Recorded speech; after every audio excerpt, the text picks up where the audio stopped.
ನಾನು ಆವತ್ತು ನಿಮ್ಗೆ ಹೇಳಿದ್ದೆ, ಈ ವೆಂಕಟ, ಸೀನಾ, ಸನಾದಿ ಇವ್ರ ಮಾತನ್ನ ಕೇಳಬೇಡಿ ಅಂತ. ಹೌದೌದು. ಇವತ್ತೆಂತ ಅನ್ಯಾಯ ಆಗೋಗದೆ? ಏನಾದ್ರೂ ಹೆಚ್ಚು ಕಮ್ಮಿ ಆಗೋಗಿದ್ರ ಹಾ ಊರೇ ಬೆಂದೋಗೋದು. ನೀ ಹೇಳೋದು ದಿಟ್ವೆ.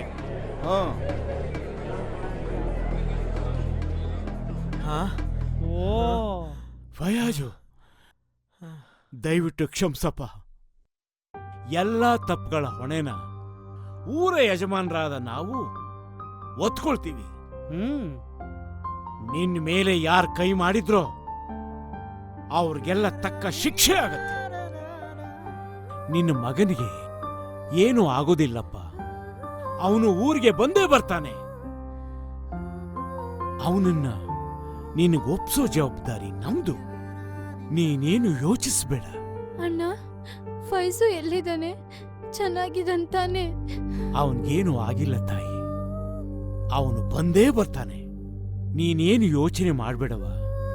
ಮೊದಲು ನೀನು ಊರ್ ಕಡೆ ನಡೀತಾಯಿ. ಸತ್ಯ ಕಡೆಗೂ ಗೆಲ್ತಲ್ಲ. ಸದ್ಯ ನಾನೇನು ತಪ್ಪು ಮಾಡಿಲ್ಲ ಅನ್ನೋದು ಊರ್ ಜನಕ್ಕೆ ಗೊತ್ತಾಯ್ತಲ್ಲ, ಅಷ್ಟೇ ಸಾಕು ಗೌಡ್ರೆ, ಅಷ್ಟೇ ಸಾಕು. ಆಯ್ತು, ಆಗಿದ್ದೆಲ್ಲ ಆಯ್ತು.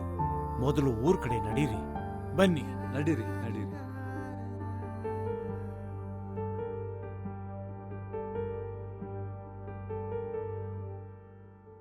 ಎಲ್ರೂ ಕಾದಿದ್ ಸಾಕು ಅನ್ನಿಸ್ತಾ ಇದೆ ನನ್ಗೆ. ಎಲ್ರೂ ಬಂದಿದ್ದೀರಾ ಅಂತ ಅನ್ಕೊಂಡಿದ್ದೀನಿ. ಮಗುನು ಬಂತ? ಮಗುನು ಬರ್ತಾನೆ. ಹಾಗೆ ಮಾವನ ಮನೆಯವರು ಬರ್ತಾರೆ. ಮೊದಲು ಈ ದಂಪತಿಗಳಿಗೆ ಹಣ್ಣು ಹಂಪಲುಗಳನ್ನ ಕೊಟ್ಟು ಉಪಚಾರ ಮಾಡಿ.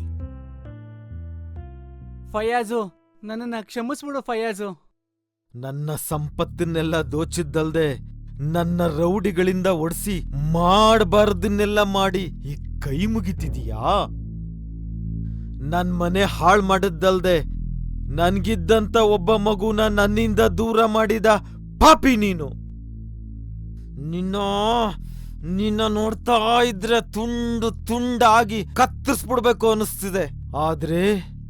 ಆದ್ರೆ ನಾವು ಪಡ್ತಿರೋ ನೋವನ್ನ ನಿನ್ ಹೆಂಡತಿ ಮಕ್ಳು ಪಡಬಾರ್ದು ಅಂತೇಳಿ ಹಲ್ಲ ಕೊಚ್ಕೊಂಡ್ ಸುಮ್ನಿದೀನಿ. ಇಲ್ಲ ಅಂದ್ರೆ ಇವತ್ತಿನ ರಕ್ತ ಹೀರ್ಬಿಡ್ತಿದ್ದೆ. ಎಚ್ಚೈ ಫಯಾಜ್, ನಿಜ ನಾನು ತಪ್ಪು ಮಾಡ್ದೆ. ನನಗೆ ನಿಮ್ ಮೇಲೆ ಯಾವುದೇ ದ್ವೇಷ ಇರ್ಲಿಲ್ಲ. ಆದ್ರೆ ನೀನ್ ವ್ಯಾಪಾರದ ಮೇಲಿತ್ತು. ಯಾರ್ಯಾರೋ ಹೊರಗಿನಿಂದ ನನ್ನ ತಲೆಯಲ್ಲಿ ಇಲ್ಸಲ್ಲದನ್ನ ತುಂಬಿ ಇವ್ರ ಮಾತನ್ನ ಕೇಳಿ ನಾನು ಸಗಣಿ ತಿನ್ನೋ ಕೆಲಸ ಮಾಡ್ಬಿಟ್ಟೆ. ತಪ್ಪಾಯ್ತು, ಕ್ಷಮಿಸು. ವೆಂಕಟ, ಮರ್ಯಾದೆಯಾಗಿ ಹೇಳು, ನನ್ ಮಗು ಎಲ್ಲಿ? ನನ್ ಮಗುನ ಕಿಡ್ನಾಪ್ ಮಾಡ್ಸಿದ್ಯಾ ವೆಂಕಟ? ಇಲ್ಲ ಇಲ್ಲ, ಆ ಪುಟ್ಟ ಮಗುನ ನಾನ್ ಕಿಡ್ನಾಪ್ ಮಾಡ್ಸಿಲ್ಲ. ಮತ್ತೆ ನನ್ ಮಗು ಎಲ್ಲೂ ಕಾಣಿಸ್ತಾ ಇಲ್ವಲ್ಲ? ಅವನ್ಗೇನು ಆಗಲ್ಲ. ನಿನ್ನ ಮಗನ್ನ ಹುಡುಕಿಸ್ಕೊಡೋ ಜವಾಬ್ದಾರಿ ನಂದು. ಫಯಾಜು, ಸ್ವಲ್ಪ ತಾಳ್ಮೆ ತಗೋ. ನಾವೆಲ್ಲ ನಿನ್ ಜೊತೆ ಇದ್ದೀವಿ. ಕೋಪ ಬಂದೇ ಬರುತ್ತೆ. ನೀನ್ ಸ್ವಲ್ಪ ಶಬನಮ್ಗೆ ಧೈರ್ಯ ಹೇಳು. ಮೇಷ್ಟ್ರೆ, ನಮ್ ಈ ಸ್ಥಿತಿ ನೀವು ನೋಡ್ತಾ ಇದ್ದೀರಾ. ನೀವೇನಾದ್ರೂ ನಿಮ್ ಶಿಷ್ಯನ ಕರ್ಕೊಬಂದ್ರಾ ಸರ್? ಖಂಡಿತ, ಈಗ್ಲೇ ಇಲ್ಲೇ ಬರ್ತಾನೆ ಕಣ್ಪಯ್ಯಾಸ್. ಇಷ್ಟೆಲ್ಲ ಕಷ್ಟ ಆದ್ರೂ ಈ ಊರಿನ ಮೇಷ್ಟ್ರಿಗೆ ವಿಷಯ ತಿಳಿಸ್ಬೇಕು ಅನ್ನೋದು ಗೊತ್ತಾಗ್ಲಿಲ್ವೇನಪ್ಪ? ಪಯಾಸು ಪಯಾಸು ಪಯಾಸು, ನನಗೆ ಕ್ಷಮಿಸ್ಬಿಡಪ್ಪ. ಇನ್ನೊಂದ್ಸರಿ ಫಯಾಜು, ಸಮಾಧಾನ. ಅಯ್ಯೋ, ಸ್ವಾಮೀಜಿ ಬಂದ್ರು, ಶಾಸಕರು ಬಂದ್ರು, DC ಬಂದ್ರು. ದಾರಿ ಬಿಡಿ, ದಾರಿ ಬಿಡಿ, ದಾರಿ.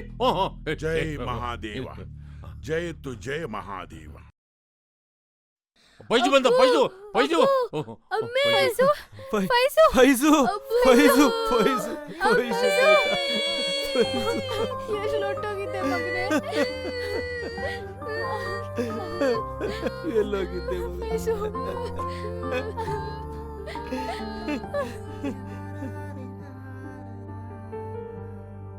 ಬಿಸಿ ರಕ್ತ ದುಡುಕ್ತಿವಿ. ದುಡುಕ್ದಾಗ ನಮ್ಮ ತಪ್ಪುಗಳನ್ನ ತಿದ್ದಿ ಬುದ್ಧಿ ಹೇಳಬೇಕಾದ ಸ್ವಾಮೀಜಿನೇ ತಪ್ಪು ದಾರಿಗೆ ತಳ್ಳಿಬಿಟ್ರಲ್ಲ. ಹಾಲಿನಂತಿದ್ದ ಮನಸ್ಸುಗಳಿಗೆ ವಿಷ ಹಾಕ್ಬಿಟ್ರಲ್ಲ.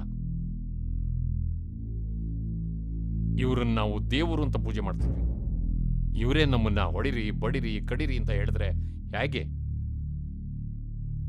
ನಾನು ಅವತ್ತೇ ಹೇಳ್ದೆ ಇದೆಲ್ಲ ಬೇಡ ಅಂತ. ನೋಡಿ ಈಗ ನಮ್ಮ ಮರ್ಯಾದೆ ಇಂಥವ್ರು ಮಾತು ಕಟ್ಕೊಂಡು ಹೋಯ್ತು. ಅಣ್ಣ ತಮ್ಮಂದಿರತ್ತೆ ಬಾಳ್ತಿದ್ದ ನಮ್ಮನ್ನ ಶತ್ರುಗಳಂತೆ ಮಾಡ್ಬಿಟ್ರು.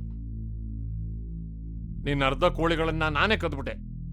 ಆದರೆ ಎಲ್ರೂ ಕದ್ದ ಕೋಳಿಗಳನ್ನ ತಂದವ್ರೆ. ನನ್ನ ಬಳಿ ಏನೂ ಇಲ್ಲ. ಕೋಳಿಗಳನ್ನೆಲ್ಲ ತಿಂದುಬಿಟ್ಟಿದ್ದೀನಿ. ಈಗ ನಂತವ ಕೊಡಕ್ಕೆ ಒಂದು ಬಿಡಿಗಾಸೂ ಇಲ್ಲ. ನಿನ್ನ ಅಂಗಡಿಲಿ ಕಸ ಮುಸಿರೆ ತಿಕ್ಕೊಂಡು ಜೀವನ ಮಾಡ್ತೀನಿ. ನೀನ್ ಸೇವೆ ಮಾಡ್ತೀನಿ. ಫಯಾಜ್, ನನ್ನನ್ನು ಕ್ಷಮಿಸ್ಬಿಡಪ್ಪ. ತಪ್ಪು ಮಾಡೋಕ್ಕಿಂತ ಮೊದಲ ಇದು ತಪ್ಪತ್ತ ಅನಿಸ್ಲಿಲ್ಲ. ವಿದ್ಯೆ ಬುದ್ಧಿ ಇರೋರು ನೀವು ಸಮಾಜಕ್ಕೆ ಏನು ಸಂದೇಶ ಕೊಡ್ತೀರಿ? ಕೂಡಿ ಬಾಳೋದನ್ನ ಕಲಿಬೇಕಪ್ಪ. ದ್ವೇಷ ಕಟ್ಕೊಂಡು ಬದುಕಲ್ಲಿ ಅಶಾಂತಿ ಮಾಡ್ಕೊಳ್ಳೋದಲ್ಲ. ನಾವು ಸರ್ವರ ಹಿತ ಬಯಸಬೇಕಾದವರು. ಎಲ್ಲಾ ನದಿಗಳು ಸಾಗರ ಸೇರುವಂತೆ ಎಲ್ಲಾ ಭಕ್ತಿಗಳು ಪರಮೇಶ್ವರನನ್ನು ಸೇರುತ್ತದೆ. ಇದನ್ನ ಅರ್ಥ ಮಾಡ್ಕೊಳ್ಳೋದಕ್ಕೆ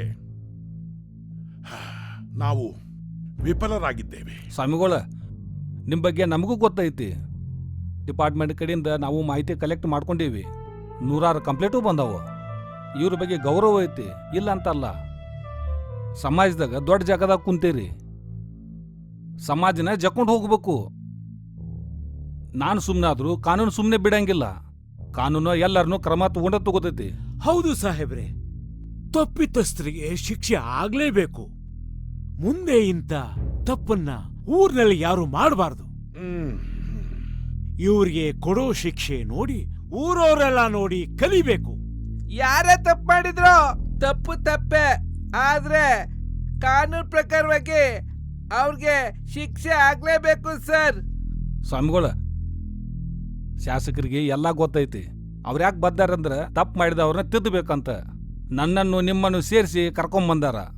ಸ್ವಾಮೀಜಿ, ತಮ್ಮ ಬಗ್ಗೆ ನನ್ಗೂ ಗೌರವ ಇದೆ. ಹೆಜ್ಜೆ ಹೆಜ್ಜೆಗೂ ಬುದ್ಧಿ ಹೇಳ್ಬೇಕಾದವ್ರೆ ತಪ್ಪು ಮಾಡಿದ್ರೆ ಹೇಗೆ? ಸ್ವಾಮೀಜಿ ಅಂದ್ರೆ ನಿತ್ಯ ಅಕ್ಷರ ದಾಸೋಹ, ಜ್ಞಾನ ದಾಸೋಹ ನೀಡಿ ಲಕ್ಷಾಂತರ ಮಕ್ಕಳಿಗೆ ಧರ್ಮ, ಜಾತಿ, ಪಂಥ, ಕುಲ, ಗೋತ್ರ ಅಂತ ನೋಡ್ದೆ ವಿದ್ಯಾ, ಬುದ್ಧಿ, ಜ್ಞಾನಧಾರೇ ಎರೆಯವರು. ತಮ್ಮ ಉಪದೇಶದಿಂದ ದೇಶದ ಸಾಮರಸ್ಯ ಭಾವೈಕ್ಯತೆಯನ್ನ ಪ್ರಪಂಚಕ್ಕೆ ತೋರಿಸೋರು.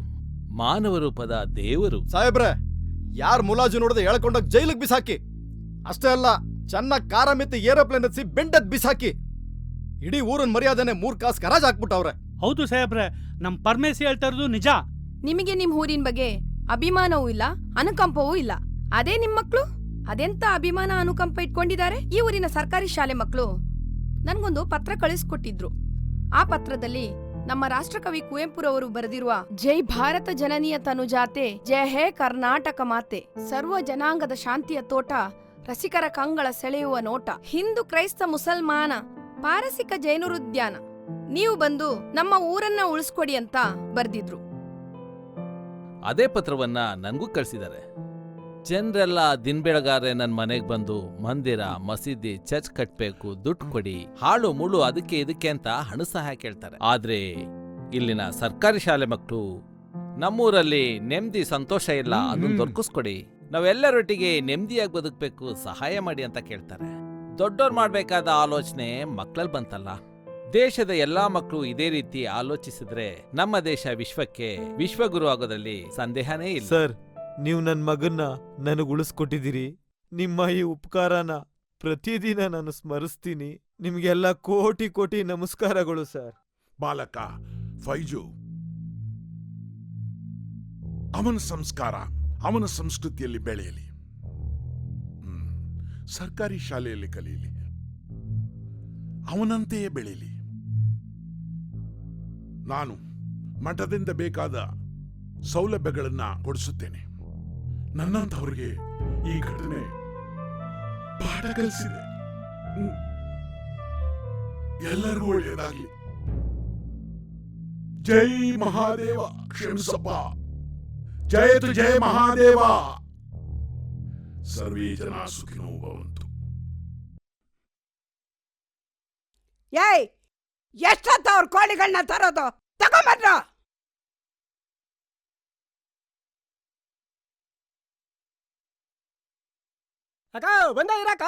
ಆಹಾ, ಆ ನನ್ ಮಗ ಬರೋದ್ ನೋಡು, ಮದ್ವೆ ಮನೆಗ್ ಬಂದಂಗ್ ಬರ್ತಾನೆ. ಏನ್ರ ಮಖ ನೋಡ್ತಾ ಇದ್ದೀರಾ? ಹೋಗ್ರ, ಬಂದದೊಳಗ್ ಹಾಕ್ರ. ಹೋಗಿ ಬೇಗ.